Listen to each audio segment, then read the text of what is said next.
ഓം പരാശക്തി നമ. അമ്മ അമേരിക്കയിലെത്തിയ സന്ദർഭം. ആതിഥേയയാകാൻ തയ്യാറായ വീട്ടമ്മയും കുടുംബവും അമ്മയെ സ്വീകരിക്കാൻ വിമാനത്താവളത്തിലെത്തി. അമ്മ വന്നു, അവരുടെ കാറിൽ കയറി. ഗ്രഹനാഥനെ കണ്ടതും അമ്മ പറഞ്ഞു. മോനെ കണ്ടപ്പോൾ തന്നെ അമ്മയ്ക്ക് മനസ്സിലായി, നമ്മൾ പണ്ട് ഒരുമിച്ച് ഉണ്ടായിരുന്നിട്ടുണ്ട് മക്കളെ. ആ വാക്കുകൾ അദ്ദേഹത്തിൻ്റെ മനസ്സിനെ നിശ്ചലമാക്കി. ഏതോ ഒരു ലോകത്തിലായിരുന്നു അദ്ദേഹം കുറച്ചു സമയം. ഇതാണ് എൻ്റെ ഗുരു എന്ന് അദ്ദേഹത്തിൻ്റെ മനം മന്ത്രിച്ചു. ആ സമയം ചാറ്റൽ മഴയുണ്ടായിരുന്നു.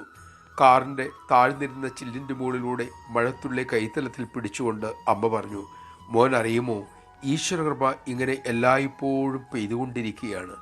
പക്ഷേ അതേക്കുറിച്ച് നാം ബോധവാന്മാരല്ല. നമഃശിവായ. അമ്മയുടെ കൃപയാകുന്ന മഴ സദാ നമ്മിൽ ചുരിഞ്ഞുകൊണ്ടേയിരിക്കുന്നു. നാം അതിനെക്കുറിച്ച് ബോധവാന്മാരാണോ? ആ കൃപാവലയത്തിലാണ് നാം എന്ന അറിവ് മാത്രം മതി ജീവിതം ധന്യമാകാൻ.